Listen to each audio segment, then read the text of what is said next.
श्रुतिस्मृति पुराणानाम् आलयं करुणालयं नमामि भगवत्पादं शङ्करं लोकशङ्करम् श्रीशङ्कराचार्यपादाब्जभृङ्गं गीता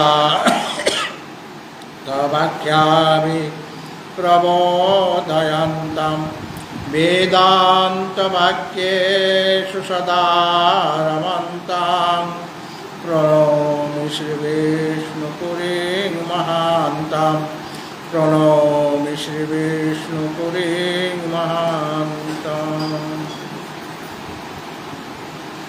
उपस्थित शंकर प्रेमी भगवत भक्तजन এবং আমার জননীয় ভগিনীয়, গত মঙ্গলবার দিন আমি আচার্য শঙ্করের জীবনচরিত নিয়ে আলোচনা আরম্ভ করেছিলাম এবং বলেছিলাম এটা চলতে থাকে, কেননা আচার্যের জীবনী সম্পর্কে অনেকেরই ধারণা ভালোভাবে নেই, স্পষ্টভাবে নেই। এই জন্য ওই দিনে ছিল আচার্য শঙ্করের জন্মদিন, ওই দিনই প্রথম আরম্ভ করি গত মঙ্গলবারে। তা যে কদিন আমি এখন বসব আচার্যের জীবনী নিয়ে আলোচনা করব। আমরা গত দিনে দেখেছি যে আচার্যকে গুরুগৃহে পাঠানো হয়েছিল, মা পাঠিয়েছেন। মায়ের নাম আর্যাম্বা, পিতার নাম কি শিবগুরু। তো আচার্যের যখন 3 বছর বয়স তখনই পিতা শিবগুরুর শরীর শান্ত হয়ে যায়।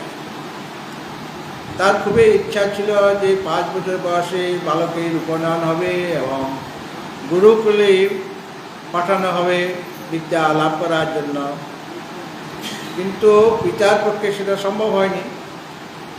মাতা আর্যাম্বা তাকে উপনয়ন দিয়েছেন 5 বছর বয়সে এবং তাকে গুরুকুলে পাঠানো হয়েছে। এবং আপনারা শুনেছেন যে মাত্র 2 বৎসরের মধ্যে তিনি বেদ বেদাঙ্গ ইত্যাদি সমস্ত বিদ্যায় পারদর্শী হয়ে গেলেন। আর তো পড়ার কিছু নেই। এখন বয়স কত হলো? 7 বছর। তো 7 বছর মানে তার বিদ্যা অধ্যয়ন করতে সময় লেগেছে কেবলমাত্র 2 বছর।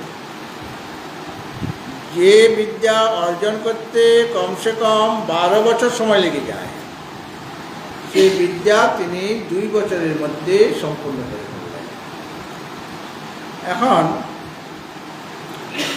তার সমাবর্তন হয়ে গেল, অর্থাৎ এখন সে ঘরে ফিরে যেতে পারবে। 2 বছর যাবৎ তিনি গুরু সেবা করেছেন, গুরুর আদেশ পালন করেছেন এবং বিদ্যা অর্জনও তিনি গুরু কৃপায় লাভ করেছেন। আচার্য শঙ্কর আসলে ভগবান শিবের অবতার এবং তিনি তার জ্ঞানস্বরূপেই, জ্ঞান লাভ তার হয়েই আছে। তথাপি লোকশিক্ষার জন্য তিনি গুরুকুলে গেলেন। যেমনভাবে ভগবান শ্রীকৃষ্ণ তিনিও গুরুকুলে গিয়েছিলেন, সুদামার সাথী ছিল, আরও অনেকেই ছিলেন। তিনিও গুরু সেবা করেছেন, পরিশ্রম করেছেন এবং বিদ্যা অর্জন করেছেন। ভগবান শ্রীকৃষ্ণ স্বয়ং তিনি অবতার, তার তো অজানা কিছু নেই। তথাপি লোককল্যাণের জন্য যদা চরতি শ্রেষ্ঠ তত্তদেবেতরো জনা সয়াৎ প্রমাণং করুতে লোকস্তদনো বাস্তবে। লোকশিক্ষার জন্য তো তাকে করতে হয়। ভগবান শ্রীকৃষ্ণ যেমন করেছিলেন, আচার্য শঙ্করও সেরকম করলেন। তিনি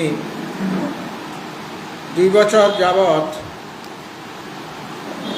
ওই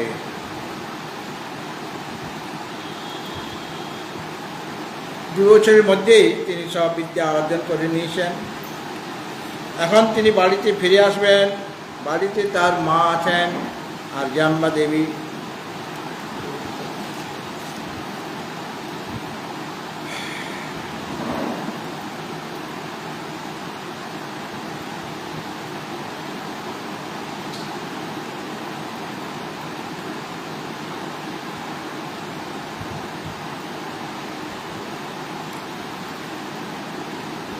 ব্রহ্মচারী শঙ্কর যখন গুরুকুলে ছিলেন তিনি তখন ব্রহ্মচারী। সেখানে গুরুকুলে ব্রহ্মচর্য পালন করে সেখানে থাকতেন। এখন তিনি গৃহে ফিরে এসেছেন, বিবাহ এখনো করেননি, বিবাহ করার বয়সও হয়নি অবশ্য। তো প্রাচীনকালে কম বয়সে বাল্য বিবাহ হতো এরকম। কেন যারা গুরুকুলে যেতেন তারাই তো পরে বিবাহ করবেন। তো সময় 12 বছর যদি সময় লাগে, 5 বছর যদি যায় তাহলে কমসে কম 17 বছর হয়ে যায়। তারপরে তারা তাদের সমাবর্তন হবে এবং গৃহে এসে তারা বিবাহ করার যোগ্য হয়ে গেছে। কিন্তু শঙ্কর তিনি ওই কম বয়সের মধ্যে 2 বছরের মধ্যে সমস্ত বিদ্যা অধিগত করলেন। গৃহে বাস করে তিনি অধ্যয়ন আর অধ্যাপনায় মনোযোগী হলেন। কারণ যেটা তিনি শিখে এসেছেন সেটা আবার পড়তে হবে এবং সেই বিষয়ে অন্যকে পড়াতে হবে, অধ্যাপনা করতে হবে।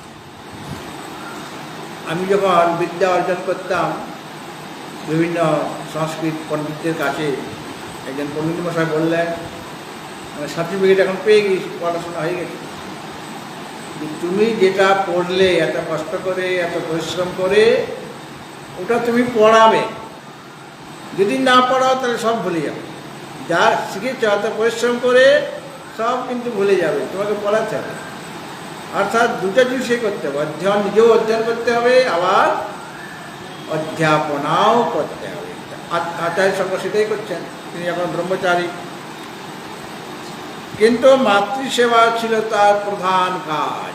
মায়ের তার কেউ নেই, পিতাও নেই, পিতা চলে গেছেন, মায়েরও বয়স হয়েছে।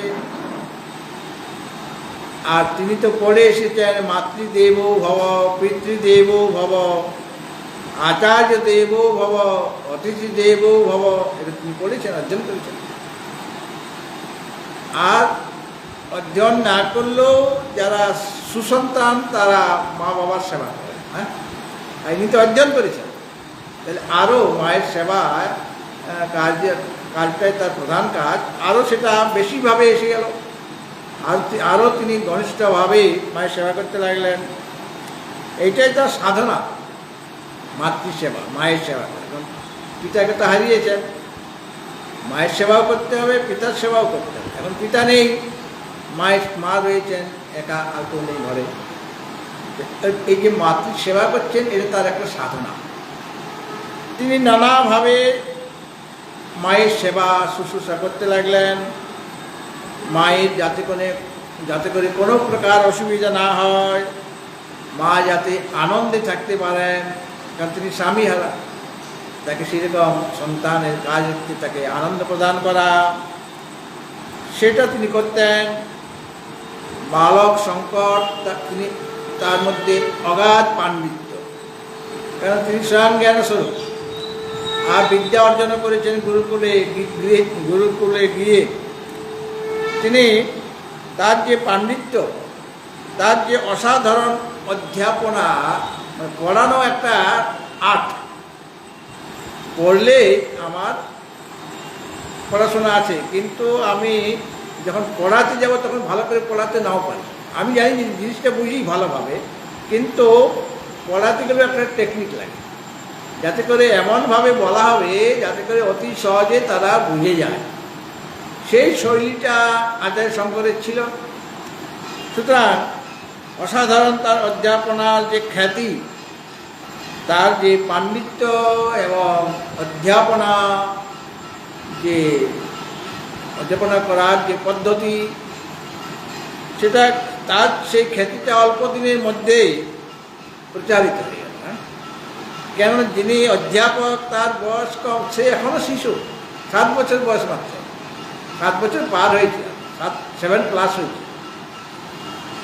আর তার কাছে অনেক বয়স্ক যারা, তারা পড়তে আসছে, কম বয়সী ছেলেরাও পড়তে আসছে, আবার বয়স্ক যারা যারা পড়াশোনা ইতিমধ্যে করেছেন তারা আবার আচার্যের কাছ থেকে, আচার্যের মুখ থেকে আরও সেই বিষয়ে তারা আরও ভালোভাবে জানতে চান। কাজে বয়োবৃদ্ধ পণ্ডিতও তার কাছে শাস্ত্র অর্জন করার জন্য আসতে লাগলেন। সকলে তার যে উদার এবং সরল যে শাস্ত্র আখ্যা, সেটা শুনে সকলেই মুগ্ধ। আর তার মধ্যে সরলতা আছে, উদারতা আছে, কোনো অহংকার নেই। তিনি বিনয়ী, নম্র। যদিও তিনি পাণ্ডিত্য অর্জন করেছেন, পাণ্ডিত্য লাভ করলে অনেকে অহংকারী হয়ে যায়, কিন্তু আচার্য শঙ্কর বিদ্যা দদাতি বিনয়ম, বিনয়াজ্জাতি পাত্রতাম, পাত্রত্বাৎ ধনমাপ্নোতি, ধনাৎ ধর্ম ততঃ সুখম। বিদ্যা যদি বিনয় না দেয়, বিদ্যা লাভ করে যদি আমি যদি নম্র না হই, তাহলে বুঝতে হবে বিদ্যা ঠিকভাবে অর্জন আমার হয়নি। কেন বিদ্যা হলেই বিনয় হবে, বিদ্যা লাভ হলে বিনয় হবে, বিনয় লাভ হবে, অর্থাৎ অহংকার থাকবে না। আচার্য তো সেই বিদ্যা যথাযথভাবে লাভ করেছেন। সুতরাং তিনি উদার সরল প্রকৃতি এবং তার শাস্ত্র ব্যাখ্যা অদ্ভুতভাবে বলছেন, যাতে একবার শুনলেই সকলেই সেটা বুঝে উঠতে পারেন, সেইভাবে বলছেন। কারণ যারা পড়তে আসে তারা তো আচার্যের মতো জানে না, তিনি তো হাই লেভেলে আছেন, সমস্ত বিদ্যা তার অর্জন হয়ে গেছে। সে যদি মনে করে যে আমি যে লেভেলে আছি সেই লেভেলে, সেই স্তর থেকে আমি বলবো, তাহলে ওরা বুঝতে পারবে না, স্তরটা নামিয়ে আনতে হবে। হ্যাঁ, তবে গিয়ে অন্যদের পড়ানো যাবে, ভালোভাবে তারা বুঝতে পারবে। যখন তাদের স্তর বাড়তে থাকবে তখন আবার তিনি কঠিন কঠিন কথা বলবেন। আমি যখন বাঁকুড়াতে পড়াতাম, নানা রকম শাস্ত্রের আলোচনা তখন হতো, বয়স্ক মায়েরাও আসতেন, তো কঠিন কঠিন বিষয় পড়ানো হচ্ছে। গীতা তো বলা হচ্ছে, বেদান্ত সার, বিবেক চূড়ামণি, ব্রহ্মসূত্র ওখানে পড়িয়েছিলাম। তো একদিন আমি খুব সরল করে বললাম, তখন এক মা বলছেন, বয়সের এখন তার শরীর, বলে মহারাজ আজকে তো শুক্তো রান্না করলেন, মটর পনির কই? মানে ওটা খুব সরল করে বলেছে। আর তিনি তো অনেক স্তরে উঠে গেছেন, ভালোভাবে এখন বেদান্ত বুঝতে পারছেন, তার কাছে ওটা শুক্তো বলে মনে হচ্ছে। বলে আজকে মটর পনির পেলাম না, আজকে কিন্তু মটর পনির রান্না হওয়া চাই, তা নিলে আমরা আর আসবো না। হ্যাঁ, তার মানে ধীরে ধীরে যিনি শুনছেন বা অধ্যয়ন করছেন, তারও স্তর ধীরে ধীরে বাড়তে থাকে। তখন তার সহজ কথাগুলি আর ভালো লাগবে না, একটু কঠিন করে বলতে হবে। কঠিন করে না বললে মানে তত্ত্বের গভীরে আরও প্রবেশ করতে, কঠিন করে বলা মানে তত্ত্বের গভীরে প্রবেশ করা। সেই তত্ত্বের গভীরে প্রবেশ করে তাদের যদি শোনানো হয়, তখন তাদের খুব ভালো লাগবে। আর খুব সহজ সরল করে বললে যে না মহারাজ বোধহয় আমাদের সাধারণ মনে করছেন, হ্যাঁ তিনি খুব সহজভাবে বলছেন। সহজভাবে বলা, আবার সহজভাবে বলাটা সহজ নয়। একজন হাই লেভেলে আছেন, উচ্চ স্তরে রয়েছেন, তাকে তিনি যখন ওই সহজভাবে বলতে চাইবেন, যারা নতুন বিদ্যার্থী আসছেন, তো সহজভাবে বলাটা সহজ নয়। আমাদের কেমিস্ট্রির ক্লাস হচ্ছে, মানে হাই স্কুলে পড়তাম তখন, তো 9 থেকেই সায়েন্স আর্টস ভাগ হয়ে যেত। তো একজন অধ্যাপক মানে শিক্ষক, তিনি পড়াচ্ছেন, জল নিয়ে আলোচনা হয়। জল, তিনি এসেই বলছেন, জল যদিও জল তবু জল নয়, মানে জলের মতো সরল নয়। জল যদিও জল কিন্তু জল নয়, মানে জলের মতো অত সহজ নয়। এটা ভালোভাবে শুনবে আমি যেটা বলবো। হ্যাঁ, উনি বলতে চাইছেন সেই রকমভাবে শাস্ত্র, আমাদের শাস্ত্রের যে গভীর তত্ত্ব, ধর্মস্য তত্ত্বং নিহিতং গুহায়াম মহাজন যেন গতা স পন্থা। যুধিষ্ঠির মহারাজ বলেছিলেন, বেদা বিভিন্ন স্মৃতয়ো বিভিন্ন নৈকো মুনির যস্য মতং ন ভিন্নম ধর্মস্য তত্ত্বং নিহিতং গুহায়াম মহাজন যেন গতা স পন্থা। ওই যক্ষ জিজ্ঞাসা করেছিলেন মহাভারতে যুধিষ্ঠির মহারাজকে যে পন্থা কি, পথ কি। আমাদের যদি পথ জিজ্ঞাসা করে কেউ, বলে কোথায় যাবেন, রামগড়ে যাবেন না গাঙ্গুলি বাগানে যাবেন না গড়িয়ায় যাবেন, কোথায় যাবেন বলুন, তবে তো পথটা দেখাবো। এই ধরনের আমরা সাধারণভাবে তার প্রশ্ন শুনে আমি এই কথাটা বলবো, কিন্তু মহারাজ যুধিষ্ঠির জানেন উনি পথ বলতে কি জিজ্ঞাসা করেছেন, সাধারণ পথ নয়, ব্যবহারিক কোনো পথ নয়। তিনি বলছেন বেদা বিভিন্ন স্মৃতয়ও বিভিন্ন, বেদ বিভিন্ন রকম, ঋগ্বেদ, সামবেদ, যজুর্বেদ, অথর্ববেদ, স্মৃতয়ও বিভিন্ন, আর স্মৃতি শাস্ত্র সেটাও অনেক অনেক আছে। নৈক মুনি যস্য মতং ন ভিন্ন, এমন মুনি পাওয়া যাবে না যাদের মধ্যে একতা আছে, মানে মতের ভিন্নতা আছে। সব মুনিদের মধ্যে মতের ভিন্নতা। এই জন্য ছয়টা আস্তিক দর্শন আর 6টা নাস্তিক দর্শন হয়ে গেল, মোট 12টা দর্শন ভারতবর্ষ। 6টা হলো আস্তিক দর্শন আর 6টা হলো নাস্তিক দর্শন, চারবাক, বৌদ্ধ, জৈন ইত্যাদি নাস্তিক দর্শন। তো তারা তো সব মুনি, কিন্তু তাদের একজনের সাথে একজনের মতের ভিন্নতা হয়ে যাচ্ছে, মতের মিল হচ্ছে না। এই যে তো আমাদের বাঁকুড়া আশ্রমের সামনে একটা ফ্যামিলি আছে, কোয়ার্টার আছে।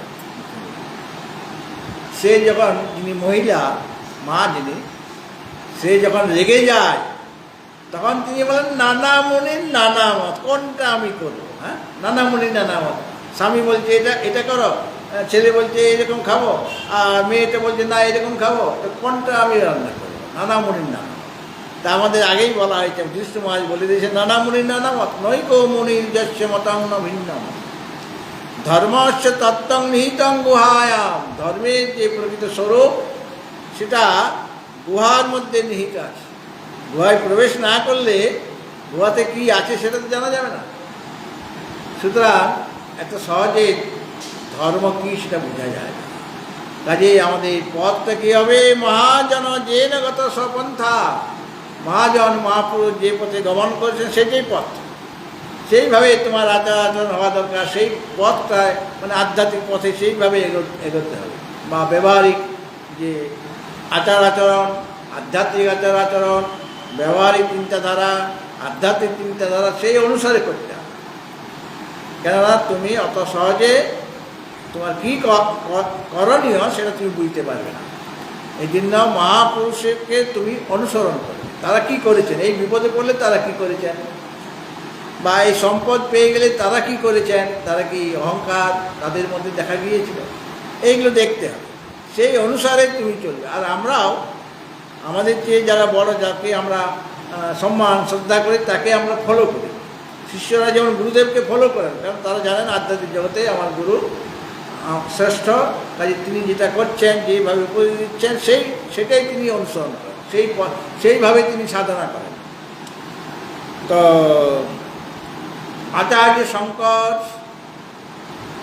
সরল প্রকৃতির উদার চিত্ত পুরুষ, এবং তার এই যে উদারতা, তার যে সরলতা, তার যে শাস্ত্র ব্যাখ্যার শৈলী, সেটা শুনে সকলেই মুগ্ধ হয়ে যেত আর অবাক হয়ে যেত।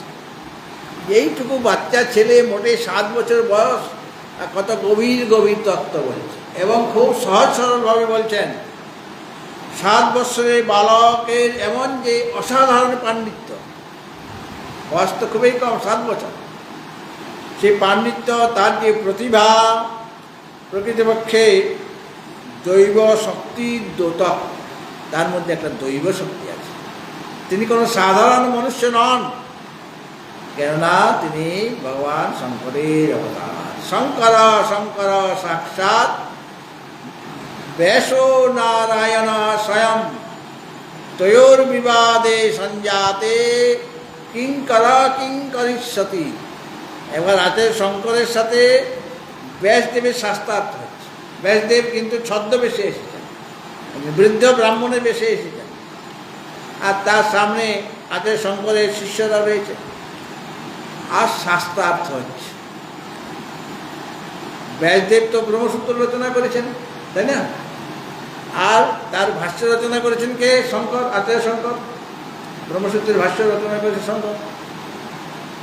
ব্যাসদেব সূত্রাকারে করেছেন, যেমন অথাত ব্রহ্ম জিজ্ঞাসা, মনে আছে তো? করেছিলেন অথাত ব্রহ্ম জিজ্ঞাসা জন্মাধ্যস্য যথা শাস্ত্রজো নিত্যা তত্ত্ব সমন্বয়াৎ। এইভাবে সূত্রগুলি খুব সংক্ষিপ্ত। তা ওই সংক্ষিপ্ত সূত্র থেকে তার যে নিহিত অর্থ সেটা আমরা বুঝতে পারি। তার জন্য ভাষ্যের প্রয়োজন, টিকা টিপ্পণীর প্রয়োজন। তো ভাষ্য রচনা করলেন শঙ্কর।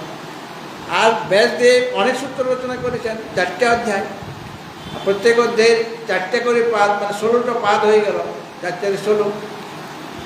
একটা সূত্রকে যেভাবে আচার্য ব্যাখ্যা করেছেন, মানে ভাষ্য রচনা করেছেন, সেই রকম ভাব নিয়ে ব্যাসদেব সেই সূত্র রচনা করেন। এই জন্য তার মনে হলো যে এটা কী করলেন, তিনি সব দেখছেন কী কী করেছেন সেটা তিনি বুঝতে পারছেন। এই জন্য তিনি বৃদ্ধ ব্রাহ্মণের বেশে এসেছেন শঙ্করের কাছে, গিয়ে শাস্ত্রার্থ ওই সূত্র নিয়ে নানা রকম আলোচনা আছে।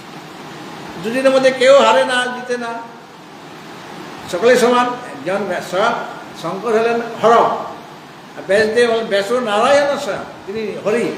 হরি আর হর, এদের মধ্যে যুদ্ধ হচ্ছে, মানে শাস্ত্রার্থ হচ্ছে।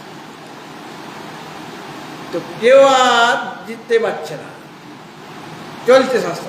তখন একজন যে শিষ্য আচার্যের, তখন তিনি ভাবছেন যে কী ব্যাপার হলো, আমাদের গুরুদেবের কাছে কত বড় বড় পণ্ডিত এসেছে, কিন্তু নিমেষের মধ্যে তিনি পরাজিত হয়ে যাচ্ছেন, পরাজিত হয়ে গেছেন এর আগে। কিন্তু এই বৃদ্ধ ব্রাহ্মণ, ক্ষীণ শরীর, এ তো দিনের পর দিন শাস্ত্রার্থ করে যাচ্ছে, এ কে?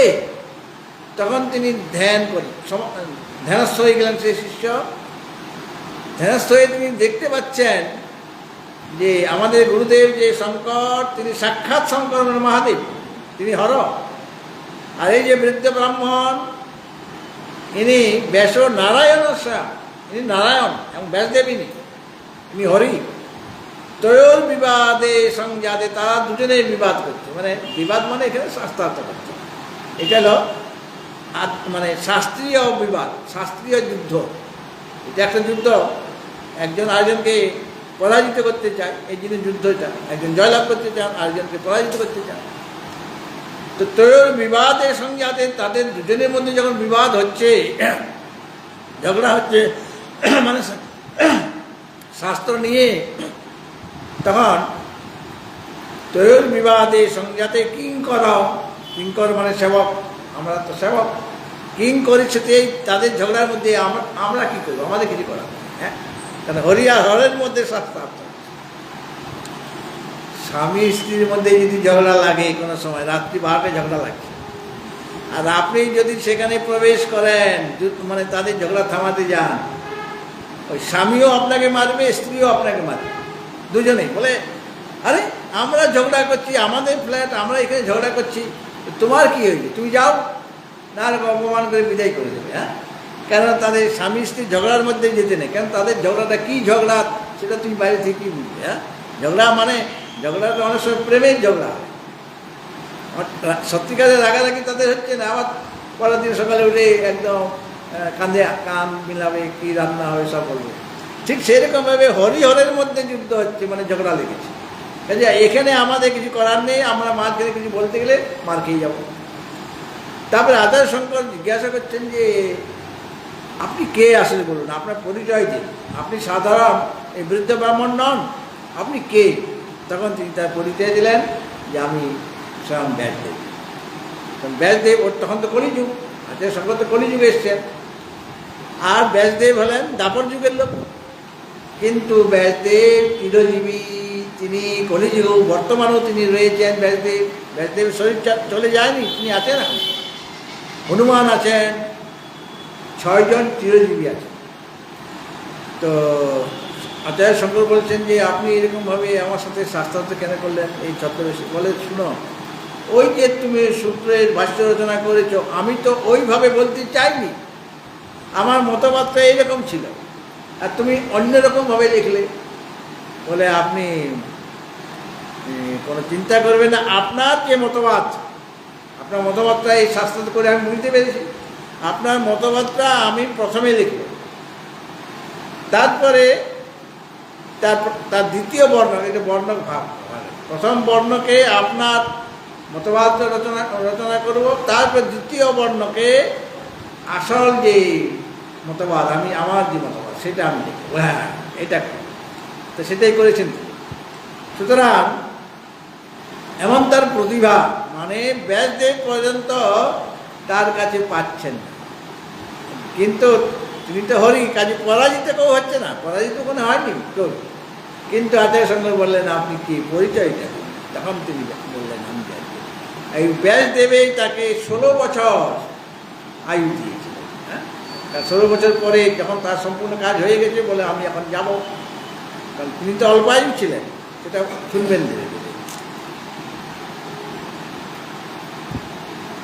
দেবপ্রাণ যে আর্যাম্বা, মানে তিনি তার ইষ্ট দেবতা আছেন, তিনি প্রতিদিনেই আলোয়াই নদীর আরেকটা নাম হচ্ছে পূর্ণা নদী। আলোয়াই একটা শহর, অনেক সময় শহরের নাম অনুসারে স্টেশনের নাম হয় রেলওয়ে স্টেশন, আলোয়াই স্টেশন, এরকম হয়।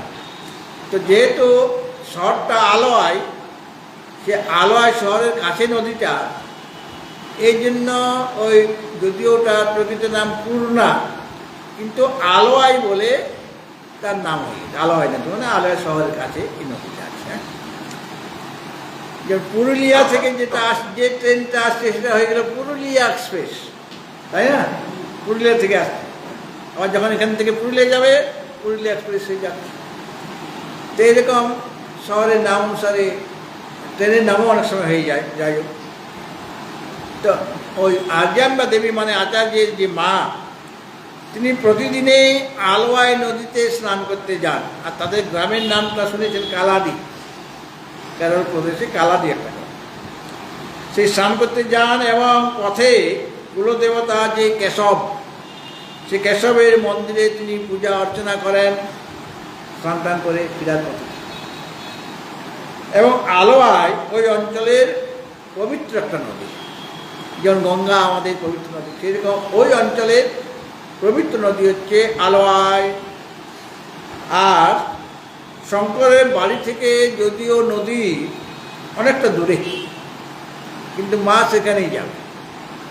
যেমন কাশীতে গঙ্গা খুব নিকটে থাকে, বা হরিদ্বারও থেকে গঙ্গা খুব কাছেই হয়, গঙ্গা আপনারা প্রতিদিনই স্নান করতে পারেন। কিন্তু এখান থেকে গঙ্গা তো আমাদেরও আছে কলকাতায়, প্রতিদিনই কি গঙ্গা স্নান করেন আপনারা? মাঝে মাঝে গঙ্গা স্নান করতে যান, কেননা আমাদের কাছে এই গঙ্গা যদিও আমাদের কাছে কাছেই, কিন্তু এত দূরে যাব, বাসে যাব, তারপরে এত পরিশ্রম হবে, এত ভালো লেগে যাবে, তারপরে একা একা স্নান করলে তো আমার ওই জামা কাপড়কে রাখবে, হাওয়া হয়ে যেতে পারে। পবিত্র জায়গাতে আবার হাওয়া করার লোকও থাকে, হ্যাঁ, আমাদের চুরি করার লোকও থাকে, কাজে একা একা কী করে যাবো, না এরকম অসুবিধা আছে। তবে মাঝে মাঝে কয়েকজনকে নিয়ে আমরা গঙ্গা স্নানে যাই, আপনারা যান পবিত্র নদীর স্নান। কিন্তু মা যে আর্যাম্বা, তিনি প্রতিদিনেই ওই আলোয়াই নদীতে, পুণ্যতয়া নদী, জল পবিত্র, সেই নদীতে তিনি স্নান করতে যেতেন, যেটা শঙ্করের ঘর থেকে দূরে। তবু তিনি নিষ্ঠা সহকারে প্রতিদিন ওই আলোয়াই নদীতে স্নান করতে যেতেন। তখন গ্রীষ্মকাল চলছে, মানে সব সময়, গ্রীষ্মকালেও তো তাকে যেতে হবে। গ্রীষ্মকালের গরমটা কীরকম সেটা আপনাদের এখানে টের পাচ্ছেন। দুপুরে ঘুমায় তো, দুপুরে ঘুমানো খুব অসুবিধা, যাদের তিনতলা চারতলা বাড়ি যদি নিচের তলায় থাকে তো একদম এসি কামরা পেয়ে যাবে না, এতটা গরম লাগে। কিন্তু তিনতলার ঘরে যদি আপনাকে তিনতলায় থাকার জায়গা দেওয়া হয়, বলে আমি থাকবো না এখানে, হ্যাঁ, গরমে আপনি মাছ ভাজা হয়ে যাবেন, গরমে আপনি মাছ ভাজা হয়ে যাবেন।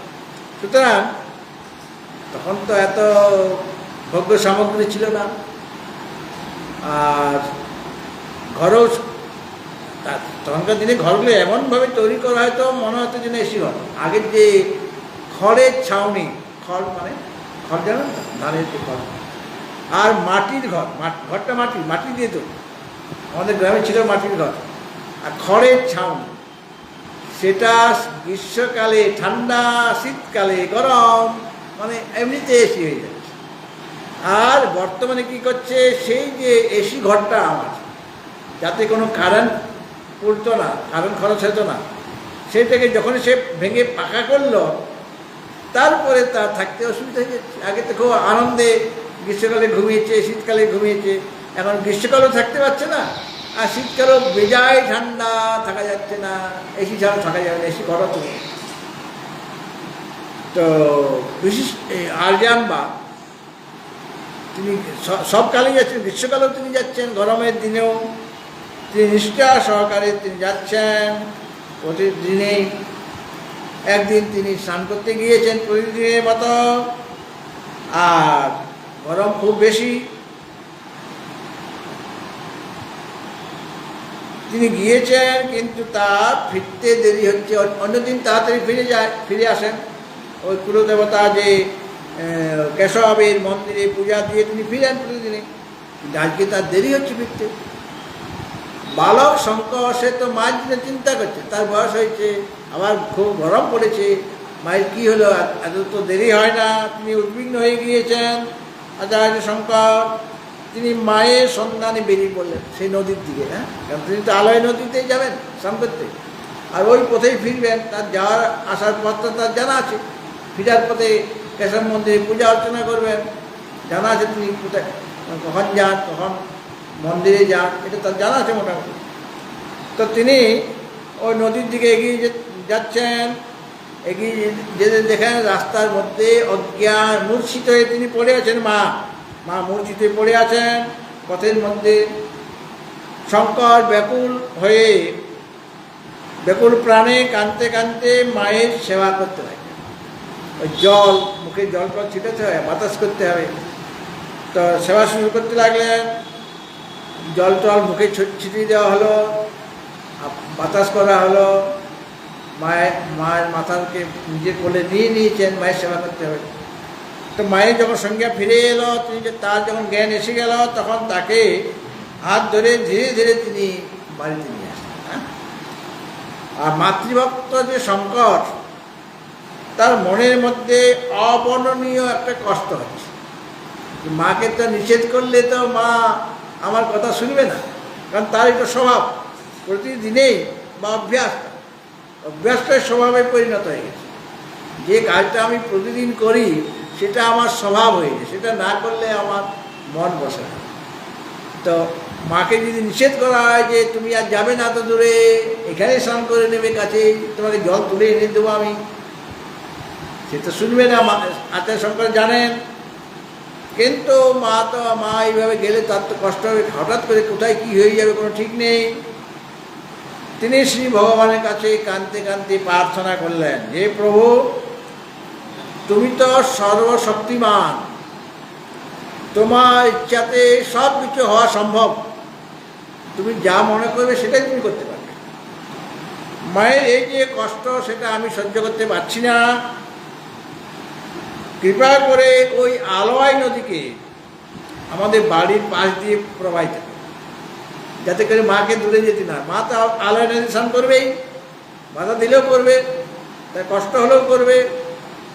এই জন্য ভগবানের কাছে প্রার্থনা করছেন যে মায়ের কষ্ট আমি সহ্য করতে পারছি না, আপনি সর্বশক্তিমান ঈশ্বর, আপনার পক্ষে সব কিছু করা সম্ভব, আপনি কৃপা করে আলয় নদীকে আমাদের বাড়ির পাশ দিয়ে নিয়ে যান, যাতে মায়ের বেশি হাঁটতে না, কাছাকাছি নিয়ে আসে। তো দেখা গেল কিছুদিনের মধ্যেই আলয় নদীর যে গতিপথ, সেই গতিপথ পরিবর্তন হয়ে গেল, সময় লাগে। ওই গতিপথ, নদ নদীর গতিপথ পাল্টে যায়। যেখানে আজকে গঙ্গা আছে সেটা সবসময় ওই পথেই, ওই রাস্তাতে, ওখানেই গঙ্গা ছিল না। গঙ্গা মাঝে মাঝে যে কোনো নদ নদী সরে যায়, মানে স্থান পরিবর্তন করে স্বাভাবিকভাবে। কিন্তু এখানে দেখা গেল যে কিছুদিনের মধ্যে আলয় নদী গতি পরিবর্তন করলেন এবং আচার্য শঙ্কর যেভাবে প্রার্থনা করেছেন সেইভাবেই নদীটি প্রবাহিত হতে আরম্ভ করলো, মানে ঘরের প্রায় পাশ, মানে মাকে আর কষ্ট করতে হবে। এখানে একটা কথা আছে যে এই যে আলয় নদী বা যার এক প্রকৃত নাম পূর্ণা নদী, সে শঙ্করের প্রার্থনা অনুসারে ওখান থেকে গতিপথ পরিবর্তন করে দিল। এটা কীরকমভাবে হয়? এটা সম্ভব নয়, যতই প্রার্থনা করি ভগবানের কাছে। এটাও হয়। কীরকমভাবে হয়? আলয় নদী যে গতিপথ পরিবর্তন করবে কিছুদিনের মধ্যে, সেটা আগের থেকে স্থির হয়ে আছে। আর আচার্য শঙ্কর জানেন যে আলয় নদীতে গতিপথ পরিবর্তন করবেই। আর ভগবানের এই সময়ে ভগবানের কাছে তিনি প্রার্থনা করে দিলেন মায়ের জন্য যে আলয় নদীকে এই পথ দিয়ে নিয়ে চলে। কেন এরকম বলছি আমি? যে গান্ধারীর শতপুত্র কুরুক্ষেত্রের যুদ্ধে নিহত হয়েছেন। এখন কুরুক্ষেত্রে যে মহাযুদ্ধ পরে ব্যাসদেবের আজ্ঞা অনুসারে ধৃতরাষ্ট্র, যুধিষ্ঠির ইত্যাদি শ্রীকৃষ্ণকে সামনে রেখে কৌরব নারীদের নিয়ে কুরুক্ষেত্রে গেলেন। কৌরব নারী মানে তাদের তো তার স্বামী হারা হয়েছে, গান্ধারী পুত্র হারা হয়েছে, মানে একাত্র পুত্র নয়, 100 জন পুত্র। তো ব্যাসদেবের আজ্ঞা অনুসারে ধৃতরাষ্ট্র এখনো বেঁচে আছেন, আর যুধিষ্ঠির মহারাজ ভগবান শ্রীকৃষ্ণ এদের সামনে রেখে কৌরব নারীদের নিয়ে যাওয়া হচ্ছে কুরুক্ষেত্রের যুদ্ধে, মানে ডেড বডি যুদ্ধে। হ্যাঁ, ও যদি মারা যায় প্রিয়জন, মা বাবা অন্তত ডেড বডিটা দেখতে চাই, যে একটু শেষ দেখাটা দেখে, কারণ এরপরে তো সংস্কার হয়ে যাবে, আর দেখা যাবে না, সে তো ভস্মীভূত হয়ে যাবে।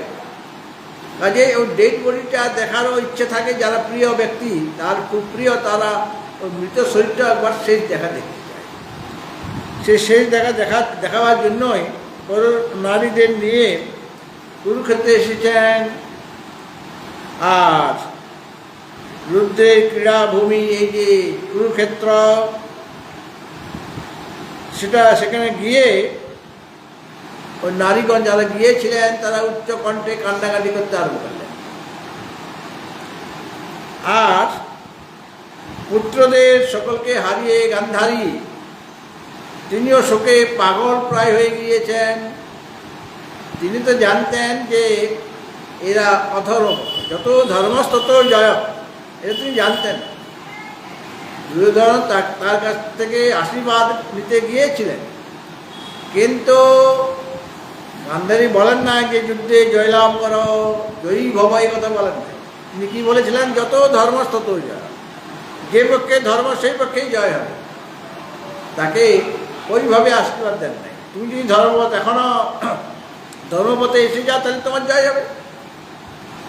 মা হয়ে ছেলেকে তো ডাইরেক্ট বলতে পারে না যে তুমি পরাজিত হয়ে যাবে, সেটা বলতে পারে না, কিন্তু পরোক্ষভাবে তিনি বুঝিয়ে দিলেন যত ধর্মস্থ তত জয়। তুমি যদি ধর্মপথে থাকো তাহলে তোমার জয় হবে, আর যদি ধর্মপথে না থাকো তাহলে তুমি পরাজিত হয়ে যাবে।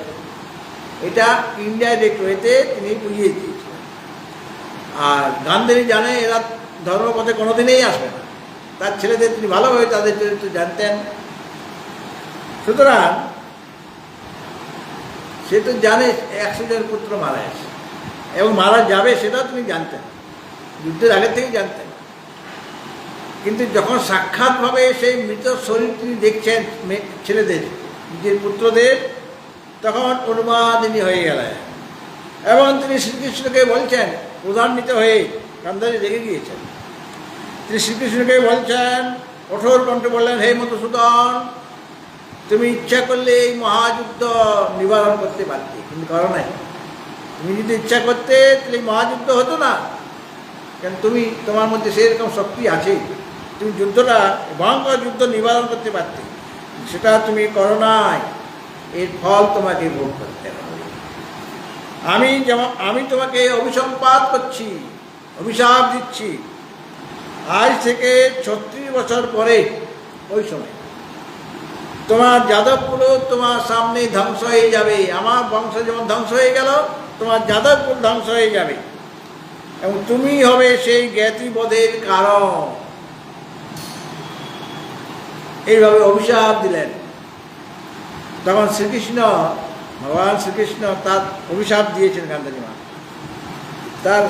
তিনি রেগে যাচ্ছেন না, তিনি মাথা নত করলেন শ্রীকৃষ্ণ এবং মৃদু হাস্য করে বলছেন, হে দেবী, আমি এটা জানি যে যদুকুল বংশ আমার সামনেই ধ্বংস হয়ে যাবে, এটা আমার জানা আছে। কেন আমার আশা কি কারণে? পরিত্রাণায় সাধুনাম বিনাশায় চ দুষ্কৃতাম ধর্ম সংস্থাপনার্থায় সম্ভবামি যুগে যুগে। যেখানে দেখবো অধর্ম, সেটা ধ্বংস হবে, সেটার বিনাশ আমি করে দেবো। এটা আমার জানা আছে যে যদুকুল ধ্বংস হয়ে যাবে, এবং তার জন্য আমি প্রস্তুত আছি, আমি তৈরি হয়ে আছি। এবং যেটা অবশ্যম্ভাবী তার জন্যই আপনি অভিশাপ দিলেন। এটা তো হবে, এটা আমার জানা আছে। যেটা অবশ্যম্ভাবী সেটাই আপনি অভিশাপ দিলেন। মহাগান্ধী বলল যে তোমার সামনে যদুকুল বংশ ধ্বংস হয়ে যাবে, ওটা তো হবে। ঠিক সেরকমভাবে এখানে আলোয় নদীর গতিপথ পরিবর্তন হবে, এটা আত্মার সঙ্গে বুঝতে পেরেছেন। আর তিনি প্রার্থনা করলেন যে তুমি এই গতিপথ পরিবর্তন করো। ওটা গতিপথ যে পরিবর্তন হবে সেটা আত্মার সঙ্গে জানেন। তথাপি ভগবানের কাছ থেকে প্রার্থনা করছেন, আর এতে করে দেখা গেল কিছুদিনের মধ্যেই সে গতিবেগ পরিবর্তিত হয়ে গেল। ভগবান শ্রীকৃষ্ণ বলেছেন যে নিমিত্ত মাত্র ভবসত্য সাথী। আমরা নিমিত্ত মাত্র, কারো সুখে ও সুখী হচ্ছে বা দুঃখী হচ্ছে, লোকে মনে করছে আমি তাকে সুখ দিলাম বা দুঃখ দিলাম, আসলে আমি কিছু দিই। ওটা তার প্রারব্ধ, সেই অনুসারে সে কখনো সুখী, কখনো দুঃখী, কখনো সম্মান পাচ্ছে, কখনো অপমান পাচ্ছে, সেটা তার নিজের ব্যাপার। অন্যরা নিমিত্ত হয়ে যায় মাত্র। কাজে এখানে আচার্য সঙ্গে নিমিত্ত হলে, আর যেটা হওয়ার সেটা হয়ে গেল। কিছুদিনের মধ্যে সেই গতিপথ পাল্টালো। এইভাবে প্রার্থনায় ভগবান আচার্য শঙ্করের প্রার্থনায় মনপ্রাণে তিনি প্রার্থনা করেছিলেন, এবং দিবারাত্র ওই প্রার্থনায় ডুবে থাকতেন, যাতে করে মায়ের কষ্ট না হয়, গরমকালে যাতে কষ্ট না। আর অন্য সময় তো তাকে অত হেঁটে যেতে হবে আর হেঁটে আসতে হবে।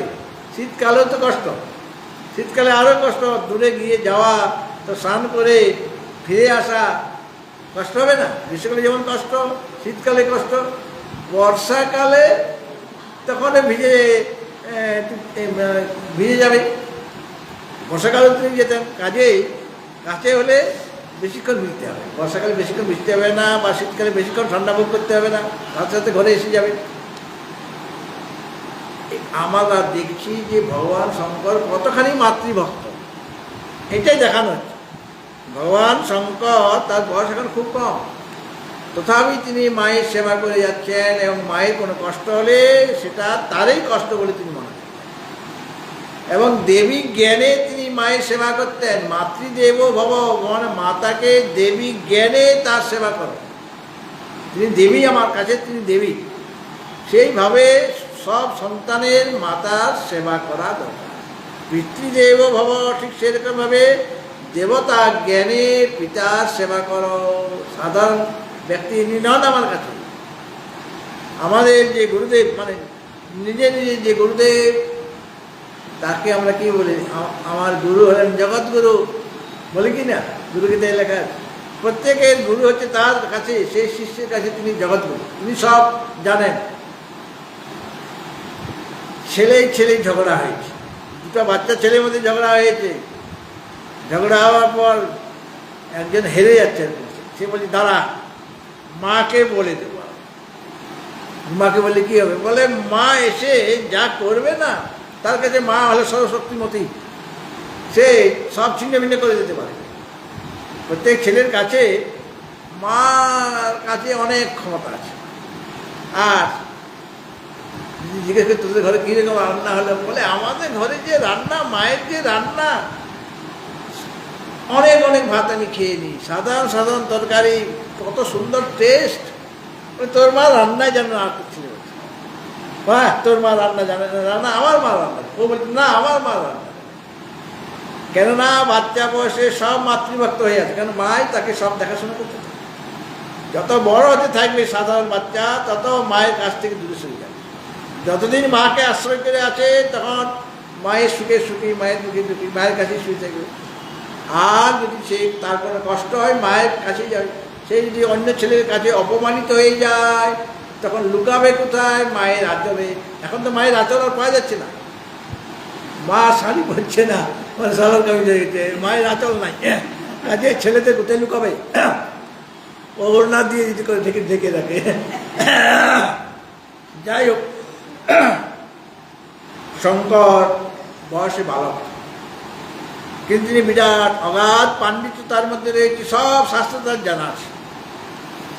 সর্বশাস্ত্রে পারঙ্গম, শ্রুতি স্মৃতি পুরাণানাম আলম করুণালয়ম নমামি ভগবৎ পাদম শঙ্করম লোক শঙ্করম। সব শাস্ত্র তার জানা। পুরাণ শাস্ত্র মানে উপনিষদ, বেদ, বেদাঙ্গ, পুরাণ, রামায়ণ, মহাভারত। ওই সময় তার কাছে ভাগবতটা ছিল না, ভাগবতটা পরে রচিত। যাতে শঙ্করের সময় ভাগবত ছিল না। ভাগবত থাকলে ভাষ্যের মধ্যে কোথাও ভাগবতের উল্লেখ থাকে, যেমন রামায়ণের উল্লেখ আছে, যোগবর্ষ রামায়ণের উল্লেখ আছে, মহাভারতের উল্লেখ আছে, উপনিষদের উল্লেখ আছে, কিন্তু সেই রকমভাবে ভাগবতের উল্লেখ নেই। তার মানে আচার্য শঙ্করের সময় ভাগবত রচিত হয়নি, এটা পরে রচিত হয়েছে। যাই হোক, তো তিনি মায়ের কষ্ট থেকে খুব অধীর হয়ে যান। একটিবারও ভাবলেন না যে তিনি যখন ভগবানের কাছে প্রার্থনা করছেন, তিনি ভাবলেন যে নদীর রচিপথ কীভাবে পরিবর্তন হবে। হ্যাঁ, কিন্তু সেটা তার ভাবার সময় নেই। মায়ের কষ্ট যে হচ্ছে, এটা তার কাছে প্রধান। আর তার মা দেখছে যে ছেলেটা এরকম বলছে ভগবানের কাছে, যে গতিপথ পাল্টে দাও। মা অবাক হয়ে যাচ্ছে, এই ছেলের কথা শুনবে? ওই আলয় নদী আমার ছেলের কথা শুনে আমার ঘরের সামনে দিয়ে প্রবাহিত হবে? এটা কীরকম বোকামি ছেলেটা করছে। কিন্তু মাও পরে অবাক হয়ে গেলেন যে সত্যি সত্যি আলয় নদী সে তার গতিবেগ পরিবর্তন করে ওদের ঘরের পাশ দিয়ে যাচ্ছে। এটা ভগবান আচার্য শঙ্করের যে একটা বিরাট অলৌকিক শক্তি আছে, এর আগেও অলৌকিক শক্তি দেখানো হয়েছে।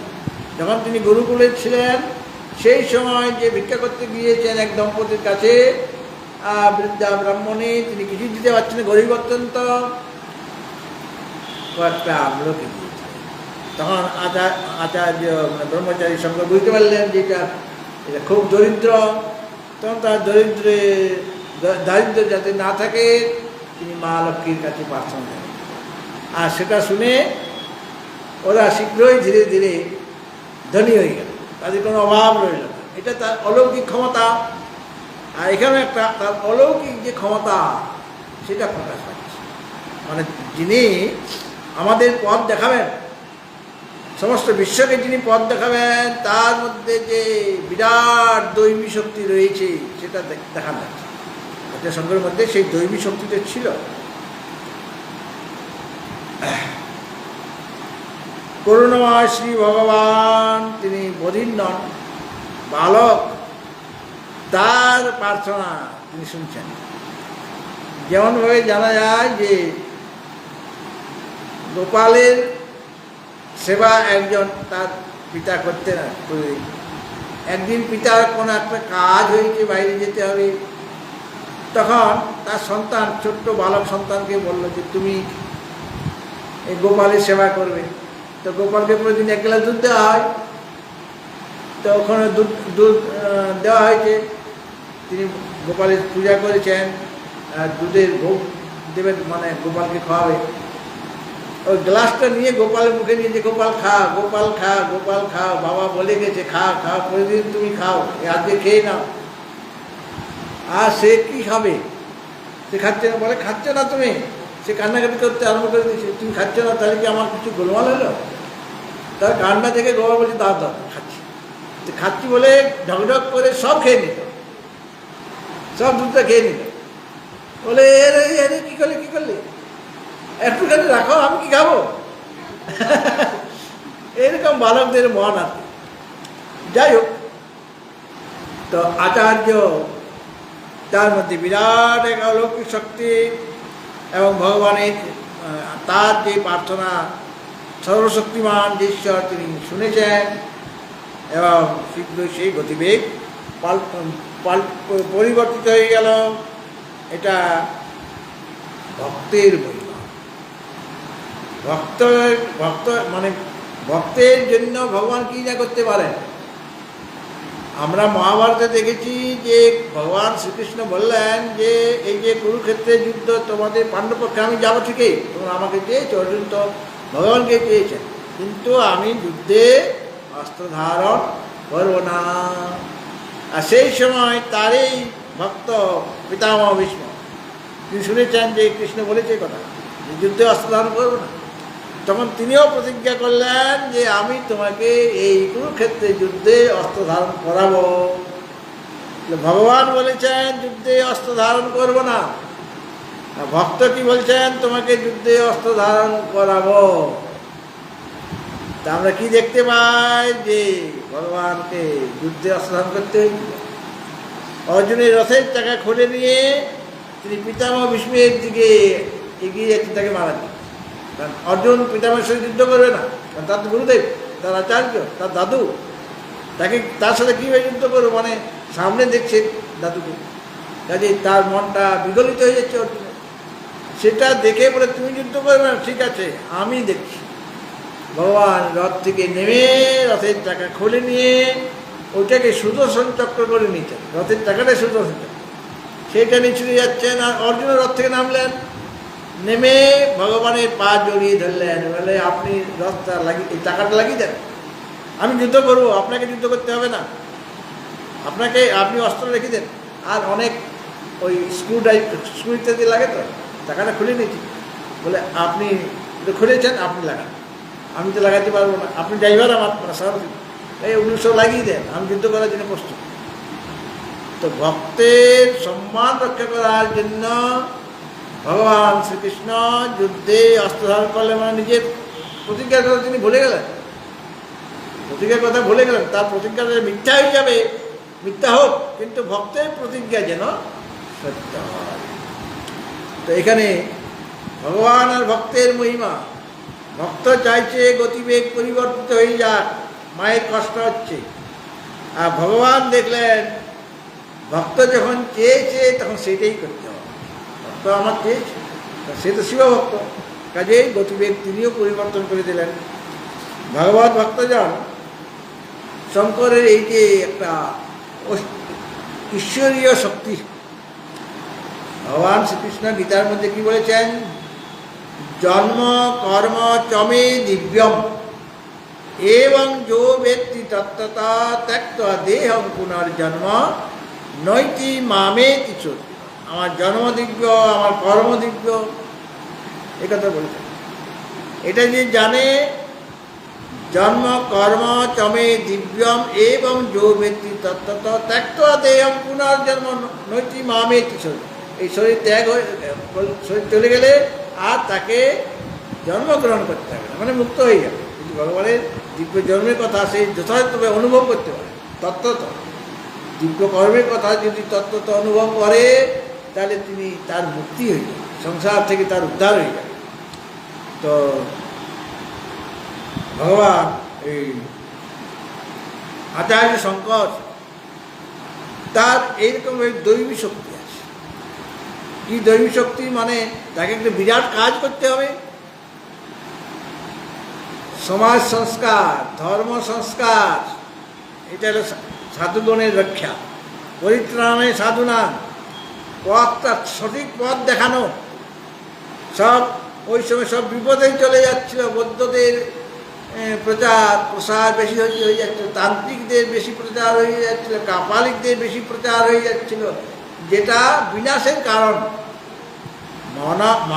মনুষ্য শরীর গ্রহণ করে আমাকে তো সেই মুক্তির দিকে এগিয়ে যেতে হবে, কিন্তু ওরা যে কাজগুলি করছে, বৌদ্ধরা, তান্ত্রিকরা, কাপালিকরা, সেটা বিনাশের পথ দেখাচ্ছে।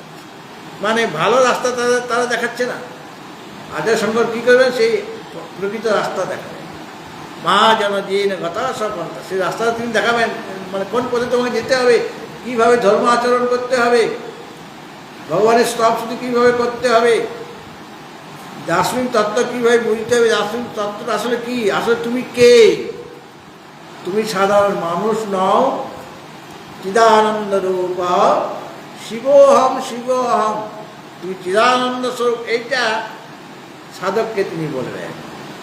আর যারা দ্বৈতভাবে আছে তাদের জন্য স্তব শ্রুতির কথা তিনি বলেছেন। অনেক গ্রন্থ, অনেক তার গ্রন্থাবলীতে অনেক অনেক স্তব শ্রুতি রয়েছে।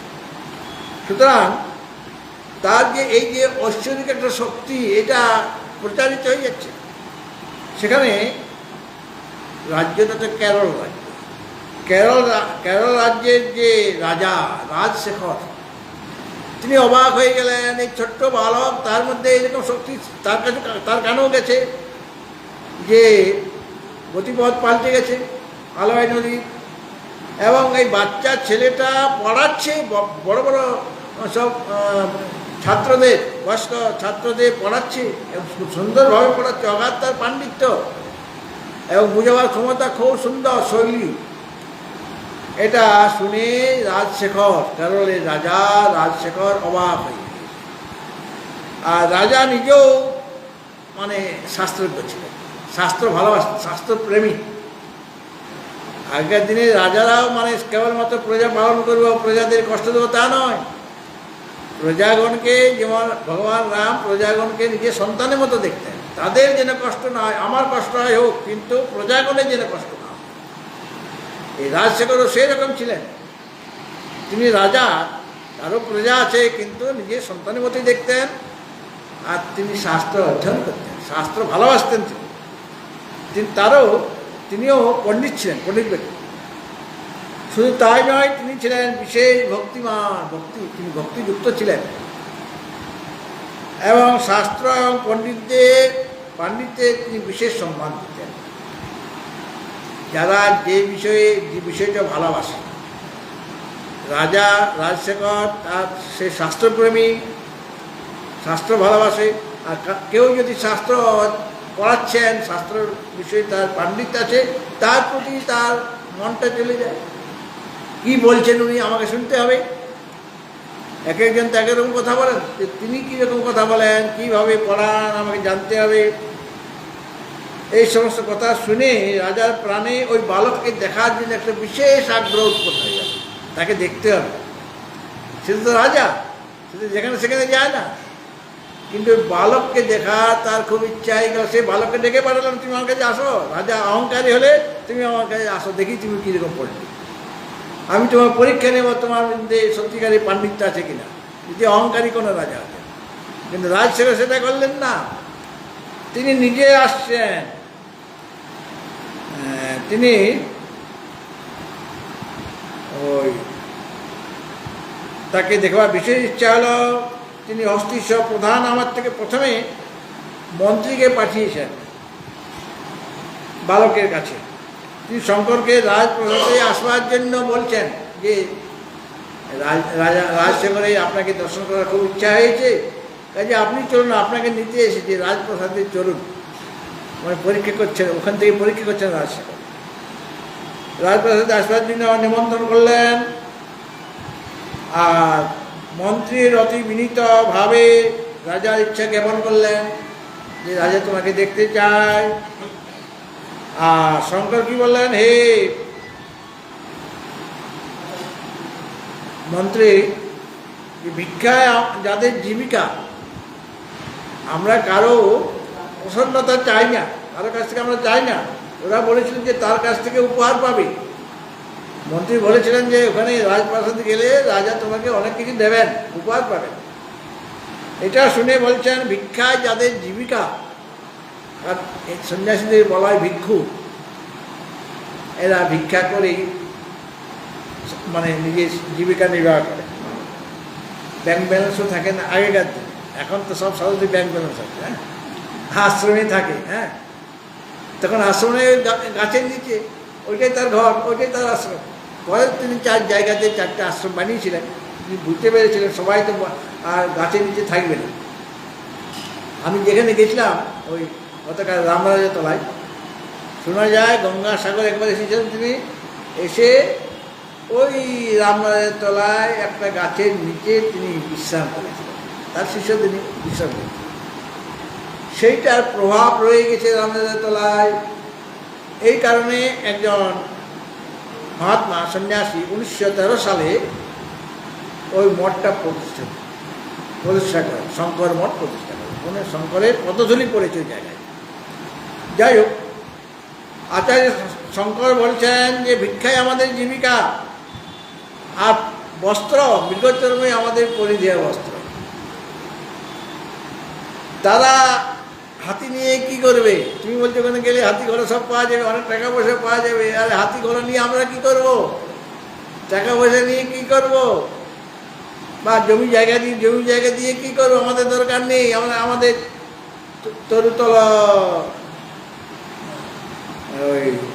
তরুতল বাস, তরুতলে বাস আর ভিক্ষা করাই আমাদের জীবিকা। আমাদের তো কিছু চাই নাই। হে মন্ত্রী, আপনি আপনার প্রভুকে মানে রাজসেবককে বলে দেন, আমি যে উত্তর দিলাম সেটা জানিয়ে দিবেন যে আমার উপহারের দরকার নেই, আমার টাকা পয়সার দরকার নেই, আমার খাওয়া দাওয়ার কোনো দ্রব্য দরকার নেই, সব আমাদের জুটে যায়, ভিক্ষার দ্বারাই সব হয়ে যায়। তখন তিনি আরো বললেন যে আমাদের যে ধর্মজীবন, সন্ন্যাসী যে ধর্ম, তারা যেভাবে তাদের আচার আচরণ হওয়ার দরকার, রাজার কর্তব্য যাতে করে সন্ন্যাসীরা নিজের ধর্মের ঠিক থাকে। তিনি আমাকে প্রলোভন দেখাচ্ছেন, এটা তো রাজার কর্তব্য নয়। আমাকে লোভ দেখাচ্ছে, উপহার পাবে গেলে, এটা তো লোভ দেখানো হচ্ছে। যেমন নচিকেতা, তাকে লোভ দেখানো হচ্ছিল, বলে আপনি লোভ দেখাবেন, অনেক লোভ দেখিয়েছেন, আর লোভ দেখাবেন, যেটা আমি চাইছি সেটা আত্মতত্ত্বের উপদেশ 3য় বর হিসাবে দাও। এই বালক সেই কথাই বলে দিলেন। এইভাবে প্রলোভন দেখানো রাজার কর্তব্য নয়, এই বলে রাজপথে যাওয়ার যে নিমন্ত্রণটা তিনি প্রত্যাখ্যান করে দিলেন। রাজশেখরের তো প্রথম থেকেই বালকের প্রতি তার একটা শ্রদ্ধা জেগে গিয়েছিল, আর বালকের এই উত্তর শুনে রাজশেখর আরো খুশি হয়ে গেছে। রাগ করছে না, ক্রোধ করছে না, বলে বাহ কি তেজস্বী বালক, আমার কাছে আসতে চায় না এবং নির্লোভী একজন সন্ন্যাসী। তিনি শঙ্করের ব্যবহারে প্রধান্বিত হলেন না এবং আরও বেশি শ্রদ্ধান্বিত হয়ে গেলেন শঙ্করের প্রতি।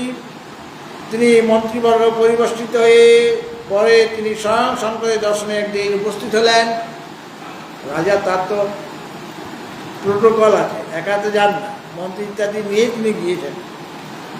তিনি এসে দেখেন শঙ্করের পরিধানে একটা মৃগচর্ম, অতিদেশে মুঞ্জ মেখলা, গলদেশে শুভ্র যজ্ঞোপবীত, তখন সন্ন্যাস নেন, উপবিত রয়েছে।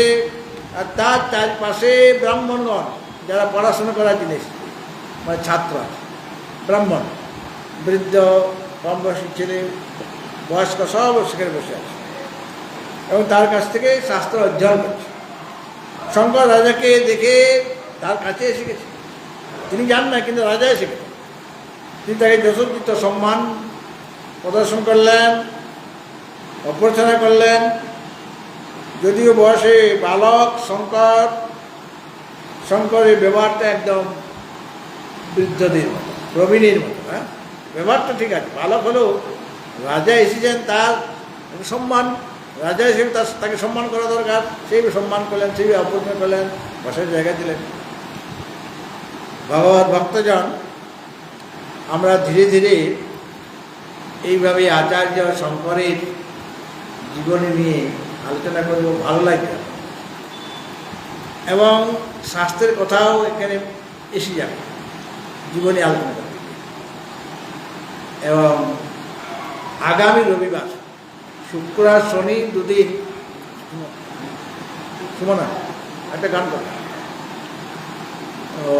আগামী শুক্র আর শনি বাইরে থেকে পাঠক আসবেন, আপনারা আসবেন। আর আগামী রবিবারও আমি বসবো আপনাদের কাছে। যে কদিন আমি বেশি দিন থাকবো না এখানে, যে কদিন থাকবো হাতের শঙ্করের জীবনী নিয়ে আলোচনা করবো। আর গীতার পঞ্চম অর্ধেক হয়ে কিছুটা হয়ে বাকি আছে, সেটা করতে হবে। সেটা ধীরে ধীরে আপনার কাছে সেই গীতার পঞ্চম অধ্যায় নিয়েও আসবো। কিন্তু এখন এই আচার্য শঙ্করের জীবনী নিয়ে আমি আলোচনা করব। এখন একটি ভজন পরিবেশন হচ্ছে সুমনা মা।